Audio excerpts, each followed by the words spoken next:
तीसरा गैर वित्तीय प्रोत्साहन है विकास के अवसर। विकास के अवसर का मतलब है संगठन में हमें कितने विकास के अवसर मिल रहे हैं, आगे बढ़ने के, कैरियर में कितनी ग्रोथ अपॉर्चुनिटीज़ मिलेंगी हमें, हमें अपने कौशल सुधारने के कितने अवसर मिल रहे हैं, हमें प्रमोशन के कितने चांसेस मिल रहे हैं, कितने अवसर मिल रहे हैं, उस संगठन में कुछ नया सीखने के हमें कितने अवसर मिल रहे हैं। जितने ज़्यादा हमें चांसेस मिल रहे हैं इन सब चीज़ों के, वो संगठन उतना ही हमारे लिए अच्छा है और पॉजिटिव है। तो यानी कि अगर संगठन में हमें विकास के अवसर मिल रहे हैं तो वो भी एक पॉजिटिव संकेत है। इसे नोट कर लीजिए। नंबर 4, पद संवर्धन। पद संवर्धन, पद को और बढ़ाना, पद को महत्व देना, पद को और महत्व देना या उसको बढ़ावा देना। अब किसी पोस्ट को और महत्व या और बढ़ावा हम कैसे दे सकते हैं? ज़्यादा अधिकार प्रदान करके। उस व्यक्ति को, उस पोस्ट को ज़्यादा राइट्स दिए जा सकते हैं, ज़्यादा अधिकार दिए जा सकते हैं, ज़्यादा स्वतंत्रता प्रदान करके। आपको ज़्यादा फ्रीडम है, आप अपने निर्णय खुद ले सकते हैं, खुद डिसाइड कर सकते हैं, ज़्यादा कार्य या ज़्यादा उत्तरदायित्व सौंप कर। फॉर एग्जाम्पल, आपको प्राइम मिनिस्टर का चीफ सेक्रेटरी बना दिया जाए तो क्या ये आपके लिए गर्व की बात नहीं होगी? इसमें क्या हुआ? आपका उत्तरदायित्व कितना बढ़ गया, आपकी ड्यूटी कितनी बढ़ गई कि आप प्रधानमंत्री के सेक्रेटरी हैं, तो कितनी मेहनत से आपको काम करना होगा। लेकिन साथ ही आपके लिए एक गर्व की और सम्मान की भी बात है। तो पद संवर्धन में क्या करते हैं? हम पद को बढ़ावा देते हैं, उस पोस्ट को बढ़ावा देते हैं, और उस पोस्ट को बढ़ावा देने के लिए हम उस पद को ज़्यादा अधिकार देते हैं, ज़्यादा स्वतंत्रता देते हैं और ज़्यादा उत्तरदायित्व सौंपते हैं। इसी चीज़ को हम सेंटेंस की फॉर्म में भी लिख सकते हैं। नोट कर लीजिएगा इसे। बेटे, जब आप बुक में से पढ़ने बैठेंगे ना तो आपको बहुत बहुत लंबी चौड़ी एक्सप्लेनेशन मिलेगी और आपको बड़ी दिक्कत आएगी। ये एनसीईआरटी के ही पॉइंट्स हैं। अगर आपको एनसीईआरटी मिल गई हो तो साथ के साथ उसमें से रीड किया कीजिए। यदि ना मिली हो तो आप मोबाइल में ई पाठशाला डाउनलोड करवा सकते हैं, ई पाठशाला, और उस पर एनसीईआरटी की बुक्स अवेलेबल है, उन्हें पढ़ सकते हैं। नंबर 5, कर्मचारियों को मान सम्मान या पहचान देने से संबंधित कार्यक्रम। मान सम्मान या पहचान संबंधित कार्यक्रम। किसी को मान सम्मान देना, किसी को पहचान देना, क्या क्या हो सकता है? एक रिकग्निशन देने के लिए, एक मान सम्मान देने के लिए कहते हैं कि लोगों को कैश दिया जाए, अच्छी अच्छी पार्टीज़ उनको ज्वाइन कराई जाए, उन्हें घुमाया जाए। इससे ज़्यादा उनको अच्छा लगता है कि अगर उनकी प्रशंसा हो, अगर उनकी तारीफ़ हो। अपनी तारीफ़ किसको अच्छी नहीं लगती?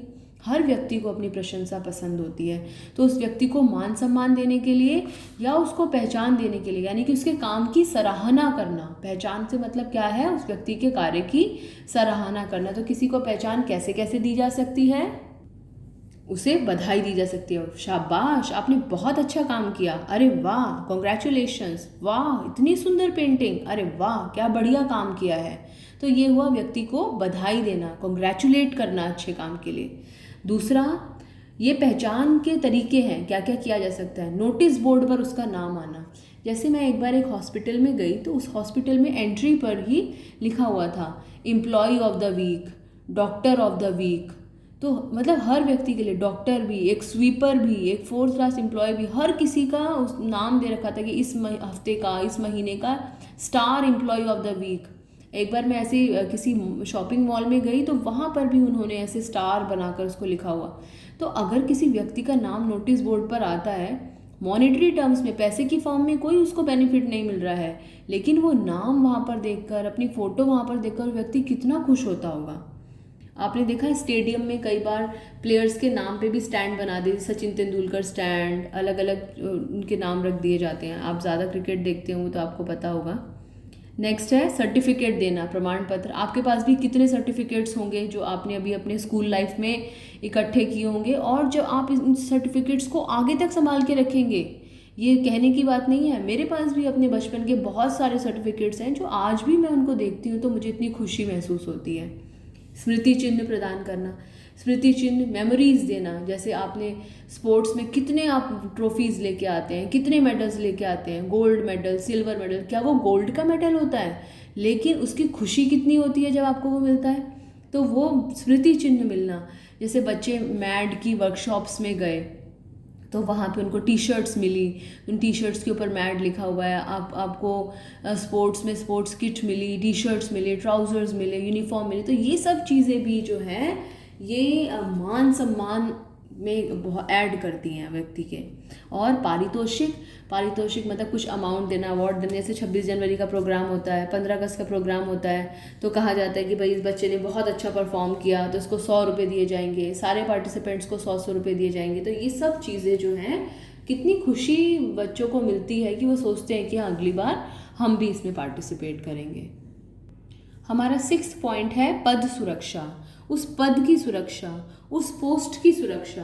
बच्चों, हर कर्मचारी जो है वो अपना पद सुरक्षित रखना चाहता है, अपना पद, अपनी पोस्ट को सेफ रखना चाहता है। अब पद सुरक्षा से मतलब 2 चीज़ें हैं। क्या क्या? एक तो भविष्य, नोट कर लीजिएगा बेटे, ये बहुत इंपॉर्टेंट बातें हैं। एक एक चीज़ जो इंपॉर्टेंट है मैंने सिर्फ और सिर्फ वही यहाँ पर लिखी है, तो एक एक बात इंपॉर्टेंट है यहाँ पर। तो पद सुरक्षा का मतलब भविष्य की आय और भविष्य का काम सुरक्षित है कि नहीं है। इन फ्यूचर मुझे पैसा मिलेगा कि नहीं मिलेगा, इन फ्यूचर मुझे काम मिलेगा या नहीं मिलेगा। जैसे कि कोरोना के दौर पर जो बहुत सारी हाउसमेट्स थी, जो घर में काम करने के लिए हाउस हेल्प्स आती थी, महिलाएं आती थी, उनकी बेचारों की नौकरी खतरे में पड़ गई क्योंकि लोगों ने मना कर दिया उनको बुलाने से। तो ऐसे में उनके भविष्य की आय भी असुरक्षित हो गई और भविष्य का कार्य भी असुरक्षित हो गया। तो हर कर्मचारी चाहता है कि उसका भविष्य की आय और भविष्य का कार्य दोनों सुरक्षित रहे। जब वो सुरक्षित होता है तो व्यक्ति मन लगा के संगठन में काम करता है। इंडिया जैसे देश में तो ये बहुत ही ज़्यादा इम्पॉर्टेंट है क्योंकि यहाँ पर इतने सारे लोग अवेलेबल हैं एक पोस्ट के लिए कि अगर एक व्यक्ति को निकालें तो 10 लोग खड़े हैं वहाँ पर उससे कम वेतन में भी काम करने के लिए। तो ऐसे में कर्मचारी के मन में बहुत इनसिक्योरिटी रहती है। लेकिन बच्चों, इस पद सुरक्षा का एक नकारात्मक पहलू भी है, एक नेगेटिव पहलू भी है। क्या है वो नेगेटिव पहलू? जैसे कि गवर्नमेंट जॉब्स में जैसे ही व्यक्ति सुरक्षित महसूस करता है, जैसे ही उसे सुरक्षा मिलती है, वो आलसी हो जाता है। वो सोचता है भाई नौकरी तो मेरी कहीं जाने नहीं वाली है, तो क्या ज़रूरत है इतनी मेहनत करने की। ज़्यादा मेहनत करने वाले को भी उतना ही वेतन मिल रहा है, कम मेहनत करने वाले को भी उतना ही वेतन मिल रहा है, कुछ ना करने वाले को भी उतना ही वेतन मिल रहा है। तो ऐसे में पद सुरक्षा का एक नेगेटिव असर व्यक्तियों के ऊपर देखा जाता है। इसलिए गवर्नमेंट भी धीरे धीरे कोशिश कर रही है इस चीज़ में भी बदलाव लाने के लिए। 6 पॉइंट्स हो गए हमारे। 7वां पॉइंट है कर्मचारियों की भागीदारी। अब किस चीज़ में कर्मचारियों की भागीदारी चाहिए? निर्णय लेने में, डिसीजन लेने में। देखो बच्चों, संगठन का लक्ष्य निर्धारित करने में तो खैर हर कर्मचारी की भागीदारी नहीं ली जा सकती है, लेकिन हाँ, अगर कर्मचारियों से संबंधित कोई निर्णय है, अगर क्लास में मॉनिटर का चुनाव करना है तो वो मॉनिटर का चुनाव जो है वो क्लास के बच्चों की सहमति से ही होना चाहिए। इसी तरीके से कर्मचारियों से संबंधित जितने भी फैसले लिए जाने हैं उन सभी निर्णयों में कर्मचारियों की भागीदारी होना ज़रूरी है। फॉर एग्जाम्पल, ऑफिस में क्या होता है, कोई मनोरंजन कमेटी बनी है, कोई जलपान गृह कमेटी बनी है, तो उनके बारे में जो डिसीजन लिया जाता है वो कर्मचारियों की सहमति से लिया जाता है। तो इसलिए कर्मचारियों को लगता है हाँ भाई, अब जैसे कैंटीन्स होती हैं, ऑफिस में कैंटीन होती है, तो वहाँ पर कर्मचारियों को बोला जाता है कि भाई आप डिसाइड करो कि आपको कैंटीन में क्या क्या चीज़ें खाने के लिए चाहिए। तो उन्हें कितनी खुशी होती है कि भाई हमसे पूछ के हमारा कैंटीन का मेन्यू डिसाइड किया गया है। तो ये भी बहुत इम्पॉर्टेंट पॉइंट है। गैर वित्तीय प्रोत्साहन का लास्ट पॉइंट है कर्मचारियों का सशक्तिकरण। सशक्तिकरण क्या क्या मतलब है? कर्मचारियों को अधिक स्वतंत्रता देना, कर्मचारियों को अधिक सत्ता प्रदान करना। सत्ता का मतलब होता है पावर, अधिक पावर प्रदान करना। तो सशक्तिकरण का मतलब अधिक स्वतंत्रता, अधिक सत्ता, अधिक फ्रीडम, अधिक पावर। इससे फ़ायदा क्या होता है? इससे लोगों को ये फील आता है कि हाँ भाई हम भी महत्वपूर्ण हैं, हम भी इम्पॉर्टेंट हैं, संगठन में हमारा भी कोई रोल है। तो ये हमारा कर्मचारियों का सशक्तिकरण। 8 पॉइंट्स हैं इसमें गैर वित्तीय प्रोत्साहन में, और वित्तीय प्रोत्साहन में 7 पॉइंट्स हैं। कोई भी ऐसा क्वेश्चन नहीं आएगा बच्चों पेपर में जो कि आपको कहेगा 7 के 7 पॉइंट्स लिख दो, 8 के 8 पॉइंट लिख दो। बहुत बार एप्लीकेशन बेस्ड क्वेश्चन आता है, वो आपको प्रोत्साहन पहचानने के लिए बोलता है। वो कहता है भाई ये गैर वित्तीय है या वित्तीय है, पहले तो ये पहचानो, फिर उसको एक्सप्लेन करो और फिर उसी कैटेगरी के 2 और बताओ। तो हमें याद रखना हमारे लिए क्या इंपॉर्टेंट है कि हमें इनके सबके नाम पता हो और इनमें क्या एक्सप्लेनेशन है वो हमारे दिमाग में रहे। ठीक है, अब हमारा अगला टॉपिक है इसमें जो हम डिस्कस करेंगे। हमने निर्देशन के अलग अलग स्तंभ पढ़े थे ना, तो हमारा था अभिप्रेरणा, वो हमने डिस्कस कर लिया। अब्राहम मैस्लो की थ्योरी पढ़ी, अभिप्रेरणा का अर्थ पढ़ा, अभिप्रेरणा की विशेषताएं पढ़ी। फिर दूसरा हमने ये पढ़ा कि यहाँ पर किस तरीके से प्रोत्साहन दिया जा सकता है, वित्तीय और गैर वित्तीय प्रोत्साहन दोनों के बारे में पढ़ा।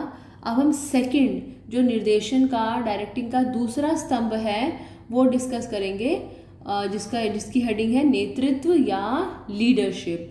तो नए पेज पे इस पे नीचे मत हेडिंग डालेगा, अगर रजिस्टर में पेज बचा हुआ है आधे से ज़्यादा तब डालना, नहीं तो अगले पेज पे लिखना नेतृत्व या लीडरशिप, जिसको अभी हम नेक्स्ट वीडियो में डिस्कस करते हैं।